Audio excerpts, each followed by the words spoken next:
പാർത്ത Palakkad BJP അടപടലം 3G. ഒരു post വന്നിരിക്കുന്നത്, പതിവ് തെറ്റിച്ചില്ല, ചതിയന്മാർക്ക് ചിരിക്കാം, ഒരു വിജയം ആഘോഷമാക്കാൻ വടക്ക് നോക്കിയിരിക്കണം, ഇനി എന്ത്, പാലക്കാട് ഇനി എന്ത് എന്നുള്ളതാണ്. ജനങ്ങൾക്ക് താല്പര്യമുള്ള ഒരാളെ സ്ഥാനാർത്ഥിയായി നിർത്തിയാൽ അവിടെ വിജയം ഉറപ്പ് എന്നുള്ളത് തൃശ്ശൂർ നമുക്ക് പഠിപ്പിച്ചു തന്ന പാഠമാണ്. നമുക്കെന്ന് ഉദ്ദേശിച്ചത് BJPക്ക് പഠിപ്പിച്ചു തന്ന ഒരു പാഠമാണ്. 77,000-ന് മുകളിൽ വോട്ടിൽ സുരേഷ് ഗോപി 3ാം തവണ പരാജയങ്ങൾ ഏറ്റുവാങ്ങിയപ്പോഴും 3ാം തവണ അദ്ദേഹം വിജയിച്ച മണ്ഡലമാണ് തൃശ്ശൂർ എന്ന് പറയുന്നത്. ഇവിടെ ഒരു ശോഭാ സുരേന്ദ്രനാണ് നിന്നിരുന്നെങ്കിൽ ഒരു വലിയ മുന്നേറ്റം BJPക്ക് ഉണ്ടാകുമായിരുന്നു, ഇല്ലേ? തീർച്ചയായും. ശോഭാ സുരേന്ദ്രനാണ് പാലക്കാട് മത്സരിച്ചിരുന്നതെങ്കിൽ ചിത്രം ഇതാകുമായിരുന്നു അല്ല. ഒന്നാമത്തെ കാരണം, കോൺഗ്രസിലും അതുപോലെ തന്നെ ഈ ഇടതുപക്ഷത്തും നിൽക്കുന്ന സ്ഥാനാർത്ഥികൾ യുവാക്കളാണ്, ഓടി നടന്ന് പ്രചാരണം നയിക്കാൻ കഴിവുള്ളവർ. ഡോക്ടർ സരിനെ നമ്മൾ ഒരിക്കലും കുറച്ച് കാണരുത്. കാര്യം ഡോക്ടർ സരിൻ എന്ന് പറയുന്നത് കോൺഗ്രസിൽ നിന്ന് പുറത്തു പോയിട്ടുണ്ടെങ്കിലും അത് മത്സരിച്ചപ്പോൾ ദോഷം ചെയ്തത് ആർക്കാണ്? ഒറ്റ മിനിറ്റ്. 12,801 വോട്ടിന് രാഹുൽ മാങ്കൂട്ടത്തിൽ പാലക്കാട് മുന്നിലാണ്. ചെന്താരകമായി UR പ്രദീപ്. പ്രദീപിന്റെ ലീഡ് നില 15,026. നമ്മളിപ്പോ സംസാരിക്കുന്ന സമയത്താണേ പ്രിയങ്ക ഗാന്ധിയുടേത് 3,15,518. അതായത് വിജയത്തേരിൽ രാഹുൽ മാങ്കൂട്ടത്തിൽ കയറി 100%. കാരണം നെക്ക് ഫൈറ്റ് ആണ് എന്ന് പറഞ്ഞുകൊണ്ടിരിക്കുന്നിടത്താണ് രാഹുൽ മാങ്കൂട്ടത്തിന്റെ തേരോട്ടം എന്ന് പറയുന്നത്. അംഗീകരിച്ചു കൊടുത്തേ പറ്റുള്ളൂ. കാര്യം നമ്മൾ ട്രോളി ബാഗുമായി ബന്ധപ്പെട്ട് മറ്റ് പല വിഷയങ്ങളുമായി ബന്ധപ്പെട്ടൊക്കെ രാഹുൽ മാങ്കൂട്ടത്തിനെ നിരന്തരമായി പറഞ്ഞുകൊണ്ടിരുന്ന ആൾക്കാരുണ്ടായിരുന്നു. രാഹുലിനെതിരെ സംസാരിച്ചവർ, അനുകൂലിച്ച് സംസാരിച്ചവർ ഒക്കെ. പക്ഷെ ട്രോളി ബാഗൊക്കെ രാഹുലിന് വളരെയധികം എഡ്ജ് കൊടുത്തു എന്നുള്ളതാണ് നമ്മൾ മനസ്സിലാക്കേണ്ടത്. ഈ പറയുന്ന പോലെ ഞാൻ ഡോക്ടർ സരിന്റെ കാര്യമാണ് പറഞ്ഞു വന്നത്. ഡോക്ടർ സരിൻ ഒരു യുവ നായകനാണ്. അതുപോലെ തന്നെ അദ്ദേഹം സിവിൽ സർവീസിൽ നിന്ന് രാജിവെച്ച് വന്നൊരു ഡോക്ടർ കൂടിയാണ്.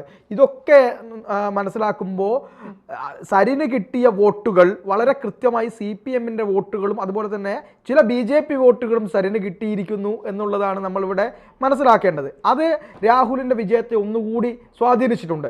തിരിച്ച് സരിനിലേക്ക് കുറച്ച് വോട്ടുകൾ BJP വോട്ടുകൾ സരിനിലേക്കും ബാക്കി മുഴുവൻ വോട്ടുകൾ രാഹുലിലേക്കും പോയിരിക്കുന്നു. അവിടെ 2 യുവാക്കൾക്കൊപ്പം ഓടിയെത്താൻ അത്രയും തീക്ഷ്ണമായ, അത്രയും ജനങ്ങളെ ഇല്ല എന്നുള്ളതും മാത്രമല്ല, ജനങ്ങളെ ത്രില്ലടിപ്പിക്കുന്ന ഒരു സ്ഥാനാർത്ഥി, ജനങ്ങൾക്ക് ഇങ്ങനെ ഇവരോടൊക്കെ ഫൈറ്റ് ചെയ്ത് നിന്ന് സംസാരിക്കാൻ തയ്യാറുള്ള ഒരു സ്ഥാനാർത്ഥിയായിരുന്നു അവിടെ വേണ്ടത്. ശോഭാ സുരേന്ദ്രൻ എന്ന് പറയുന്ന സ്ഥാനാർത്ഥിയെ സംസാരത്തിലൂടെ വീഴ്ത്താൻ ഒരാൾക്കും കഴിയില്ല. ശോഭയാണ് സ്ഥാനാർത്ഥിയെങ്കിൽ ശോഭ മാത്രം അവിടെ നിന്ന് സംസാരിച്ചാൽ ഒരു പക്ഷേ ഈ ചിത്രം ഇതാകുമായിരുന്നില്ല. സന്ദീപ് വാര്യർക്കും അത്തരത്തിൽ സംസാരിച്ച് ജനങ്ങളെ കയ്യിലെടുക്കാനുള്ള കഴിവുണ്ട്. അല്ല, ഉണ്ട്. ഞാൻ മനസ്സിലാക്കാത്ത ആളുകളാണ് ഈ നേതൃത്വം. അല്ല, ഞാൻ പറഞ്ഞത് ശോഭാ സുരേന്ദ്രൻ 1ാം സ്ഥാനം അവിടെ പരിഗണന കൊടുത്ത് സ്ഥാനാർത്ഥിയാക്കിയിരുന്നെങ്കിൽ എന്നുള്ള കാര്യമാണ്. സന്ദീപ് വാര്യർക്ക് കൃത്യമായും സന്ദീപ് വാര്യർക്ക് കൃത്യമായ ഈ പറയുന്ന ജയസാധ്യത ഉണ്ടായിരുന്നു. സന്ദീപ് വാര്യരാണ് മത്സരിച്ചിരുന്നതെങ്കിൽ സന്ദീപ് വാര്യർക്ക് ഫാൻസ് ഉണ്ടായിരുന്നു.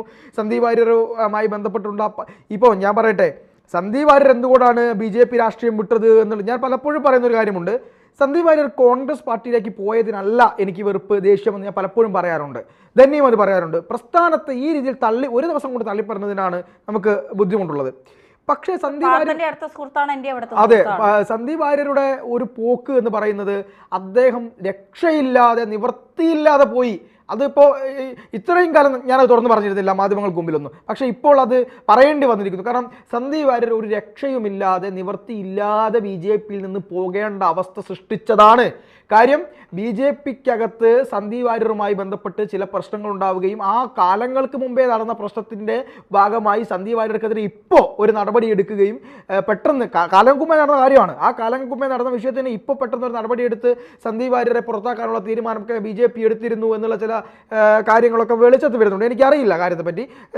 ഞാൻ അതിൻ്റെ ഇടയ്ക്ക് ഒരു കാര്യം കൂടെ പറയട്ടെ. ഈ സന്ദീപ് വാര്യർക്കെതിരെ ഇപ്പോൾ ഒരു നേതാവിനെതിരെ എന്ത് ആരോപണവും വരാം. പാർട്ടിക്കകത്ത് നിൽക്കുമ്പോൾ പിന്നെ അഴിമതിയുമായി ബന്ധപ്പെട്ട ആരോപണങ്ങൾ വരാം, പെണ്ണ് കേസുമായി ബന്ധപ്പെട്ട ആരോപണങ്ങൾ വരാം, പിന്നെ പാർട്ടിക്കൊപ്പം നിന്നുകൊണ്ട് പിന്നെ പാർട്ടി വിരുദ്ധമായ പ്രവർത്തനങ്ങൾ നടത്തുന്നു, അല്ലെങ്കിൽ പാർട്ടിക്ക് അഭികാമ്യമല്ലാത്ത കാര്യങ്ങൾ ചെയ്യുന്നു, അങ്ങനെ പല വിമർശനങ്ങളും ഒരു നേതാവിനെതിരെ വരാം. പക്ഷേ ആ നേതാവ് ജനസമ്മതനാണോ? നേതാവിനെ തിരുത്താൻ അതിന് മുകളിൽ നിൽക്കുന്ന നേതാക്കന്മാർക്ക് കഴിയണം. ധന്യ, ഇവിടെ കാലങ്ങൾക്ക് മുമ്പേ നടന്നൊരു വിഷയം, അന്ന് വക്താവ് സ്ഥാനത്ത് നിന്ന് മാറ്റി പിന്നീട് ഒന്നും ചെയ്യാതിരുന്നു. പിന്നീട് സുരേന്ദ്രനുമായി ബന്ധപ്പെട്ട് കുറച്ച് അടുപ്പം കാണിച്ചപ്പോഴാണ് സന്ദീപ് വാര്യരെ വീണ്ടും ഈ രംഗത്തേക്ക് അവർ നന്നായി കൊണ്ടുവന്നത്. അതായത് സന്ദീപ് ഒറ്റയ്ക്ക് ഫൈറ്റ് ചെയ്യായിരുന്നു. പിന്നീട് സന്ദീപ് വാര്യർ ഒരു സംസ്ഥാന നേതൃത്വത്തിൽ അഴിച്ചുപണി വരുന്നു. സന്ദീപ് വാര്യർ വളരെ കൃത്യമായി BJPയുടെ സംസ്ഥാന നേതൃത്വത്തിലേക്ക്, എന്ന് വെച്ചാൽ മെയിൻ നേതൃത്വത്തിലേക്ക് എന്നല്ല, സംസ്ഥാനത്തെ ഒരു നേതൃത്വത്തിനകത്തേക്ക് കടന്നു വരാൻ, ഒരു പ്രഥമ സ്ഥാനത്തേക്ക് കടന്നു വരാൻ സാധ്യതയുണ്ടെന്ന് മനസ്സിലാക്കിയപ്പോൾ സന്ദീപ് വാര്യരെ വെട്ടാൻ മുമ്പത്തെ കേസ് എടുത്ത് ഉപയോഗിക്കുക. ആ കേസ് ഇപ്പോൾ വെച്ചിട്ട് നടപടി തീരുമാനിക്കുക. എന്നിട്ട് ഈ ഒരു തെരഞ്ഞെടുപ്പ് കൂടെ കഴിഞ്ഞതിന് ശേഷം അത്തരം ഒരു നടപടി എടുക്കും എന്നൊക്കെ പറയുക. അങ്ങനെ ഒരു നടപടി എടുത്താൽ സന്ദീപ് വാര്യരുടെ രാഷ്ട്രീയ ഭാവി ഇല്ലാതാകുമെന്ന് മനസ്സിലായിക്കൊണ്ട് അദ്ദേഹത്തിന് പിടിച്ചു നിൽക്കാൻ കഴിയാത്ത അവസ്ഥ വരികയും അദ്ദേഹം പോവുകയുമാണ് ചെയ്തത്. അത് അദ്ദേഹത്തിന്റെ ഒരു ഗതികേട് കൂടിയാണെന്ന് കൂട്ടിക്കോളൂ. പക്ഷെ ആ രീതിയിലേക്ക് സന്ദീപ് വാര്യരെ എത്തിച്ചത് BJPയുടെ നേതൃത്വമല്ലേ? നിങ്ങൾ മനസ്സിലാക്കേണ്ടത്, ഇവിടെ കണ്ടുപഠിക്കേണ്ടത് ആരെയാണ്? CPM-നെയാണ്. EP ജയരാജൻ പ്രകാശ് ജാവ്ദേക്കറുമായി ഒരു കൂടിക്കാഴ്ച നടത്തി എന്ന് പറയുന്നു. BJPയിലേക്ക് പോകാനുള്ള എല്ലാ ശ്രമങ്ങളും അദ്ദേഹം നടത്തിയിരുന്നു എന്നുള്ള വെളിപ്പെടുത്തൽ വന്നു. CPM എങ്ങനെയാണ് അതിനെ കൈകാര്യം ചെയ്തത്? സെക്രട്ടേറിയറ്റിനകത്തിട്ട് EP-യെ പൊരിച്ചു. സെക്രട്ടേറിയറ്റിനകത്തും സംസ്ഥാന കമ്മിറ്റിക്കകത്തും ജില്ലാ കമ്മിറ്റികൾക്കകത്തും EP-യെ പൊരിക്കുകയും നിലപാട് തിരുത്തുകയും വേണമെന്ന് കൃത്യമായി പറയുകയും ചെയ്തതിനു ശേഷം MV ഗോവിന്ദൻ മാസ്റ്റർ അടക്കമുള്ള ആളുകൾ പുറത്തു വന്ന് EP ജയരാജൻ അനുകൂലമായി സംസാരിച്ചു. എന്നിട്ട് EP ജയരാജന്റെ എന്നോട് ബോധ്യപ്പെടുത്തി അദ്ദേഹത്തെ ഇടതുപക്ഷത്തിന്റെ കൺവീനർ സ്ഥാനത്ത് നിന്ന് മാറ്റി കേന്ദ്ര കമ്മിറ്റി എന്ന് പറയുന്ന പ്രഥമമായ സ്ഥാനമുണ്ട്, അതിൽ അദ്ദേഹത്തെ നിലനിർത്തി. EP ജയരാജൻ ഇപ്പോൾ കേന്ദ്ര കമ്മിറ്റി മെമ്പറാണ്. അദ്ദേഹം സീനിയർ നേതാവാണ്. അദ്ദേഹത്തിന് യാതൊരുവിധ പ്രശ്നങ്ങളും ഉണ്ടായിട്ടില്ല. ഇനി EP ജയരാജൻ ഒരു ഇലക്ഷൻ മത്സരിക്കാനോ അതിനും തടസ്സമില്ല. EP ജയരാജനെ ഇങ്ങനെ കൊണ്ടുപോകാനാണ് CPM ശ്രമിച്ചത്. EP കഴിഞ്ഞ തെരഞ്ഞെടുപ്പിന്റെ അന്ന് ചില വെളിപ്പെടുത്തലുകൾ നടത്തിയെങ്കിൽ പോലും EP-യെ തള്ളി പറഞ്ഞില്ല CPM എന്നുള്ളതാണ്. ഇപ്പോൾ പരിപ്പോടെയും കട്ടൻ ചായയുമായി ബന്ധപ്പെട്ട വിവാദങ്ങൾ വന്നപ്പോഴും EP-യെ പാർട്ടി തള്ളി പറഞ്ഞിട്ടില്ല. കാരണം എന്താ?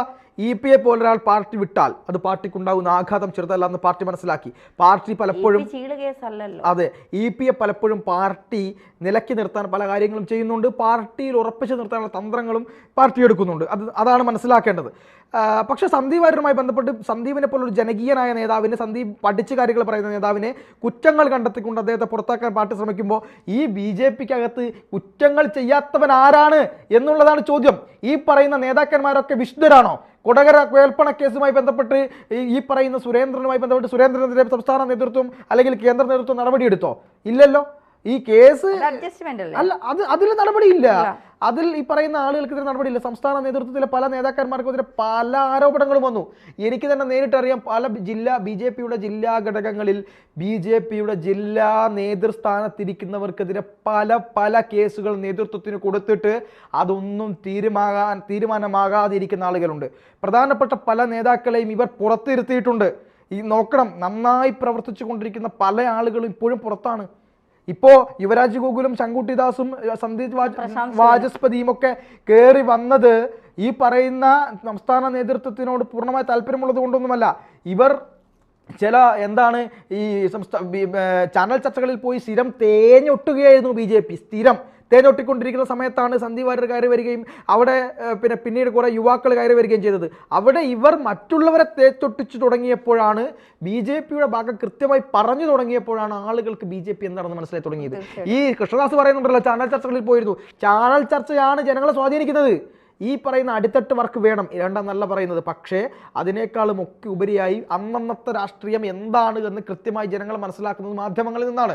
ആ മാധ്യമങ്ങളിൽ പോയിരുന്ന് പറയാനും അടുക്കും ചിട്ടയോടെ കാര്യങ്ങൾ അവതരിപ്പിക്കാനുമുള്ള ശേഷിയുള്ള നേതാക്കളെ വാർത്തെടുക്കുക എന്നതും, അടിത്തട്ട് വർക്കിന് വേണ്ടി മറ്റൊരു വിഭാഗം നേതാക്കളെ വാർത്തെടുക്കുക എന്നതും വളരെ കൃത്യമായ കാര്യമാണ്. അത് രണ്ടും ഒരുമിച്ച് കൊണ്ടുപോകേണ്ടതാണ് ഒരു രാഷ്ട്രീയ പാർട്ടിക്കകത്ത്.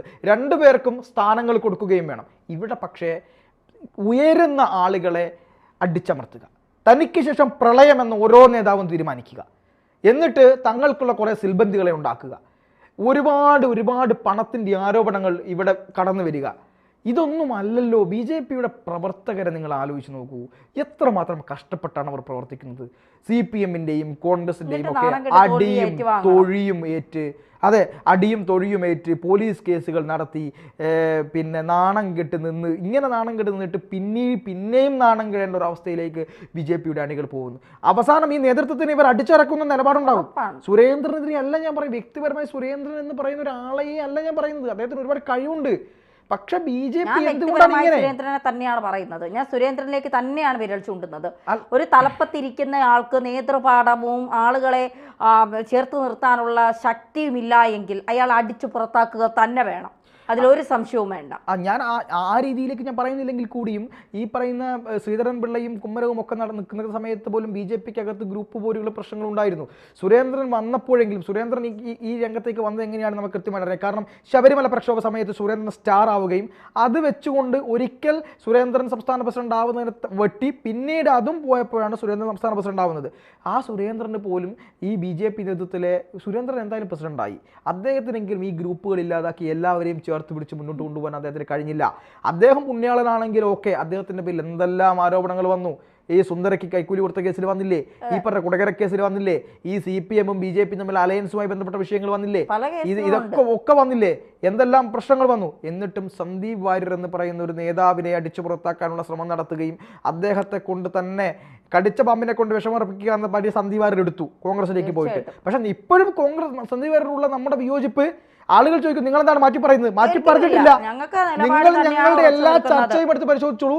സന്ദീപ് വാര്യരുമായി ബന്ധപ്പെട്ട് ഞങ്ങൾ ഇപ്പോഴും അപ്പോഴും പറയുന്ന ഒന്നാണ്, അദ്ദേഹം പാർട്ടി മാറിയതിലല്ല പരാതി, അദ്ദേഹം പ്രസ്ഥാനത്തെ ഒരു ദിവസം കൊണ്ട് തള്ളി പറഞ്ഞതും മോദിയെ വരെ ഒരു ഉറപ്പുമില്ല തള്ളി പറഞ്ഞതിലും ആ അഭിപ്രായ വ്യത്യാസം ഇപ്പോഴും ഉണ്ട്. നമുക്ക് അവസാനിപ്പിക്കുമ്പോൾ ഒരു കാര്യം പറഞ്ഞ് അവസാനിപ്പിക്കാം. ശോഭയാണ് പാലക്കാട് മത്സരിച്ചെങ്കിൽ ശോഭയായിരുന്നു ഇന്നത്തെ താരമാകേണ്ടത്. പാലക്കാട് ഒരു തരംഗം BJP സൃഷ്ടിക്കുമായിരുന്നു ശോഭയായിരുന്നെങ്കിൽ. പലരുടെയും കുതികാൽ വെട്ട്, പലരുടെയും എന്താ പറയുക പാരവയ്പ്, അത് തന്നെയാണ് ശോഭാ സുരേന്ദ്രനെയും സന്ദീപ് വാര്യറെയും പാർട്ടിയിൽ നിന്ന് സ്ഥാനാർത്ഥിത്വത്തിൽ നിന്ന് ഇല്ലാതാക്കിയത്. അതിന്റെ തിരിച്ചടി പാലക്കാട് BJP നേരിട്ടുകൊണ്ടിരിക്കുകയാണ്. തെറ്റെന്ന് തന്നെ വിളിച്ചു പറയും. അത് 100% ശരിയാണ്. അതുപോലെ തന്നെ ശോഭാ സുരേന്ദ്രൻ പാലക്കാട് വന്ന് ഇവർക്കൊക്കെ വേണ്ടി പ്രചാരണം നടത്തിയെന്ന് കിട്ടും. ആ ശോഭയുടെ മര്യാദയെങ്കിലും നേതാക്കൾ കണ്ടുപഠിക്കണം. തീർച്ചയായിട്ടും.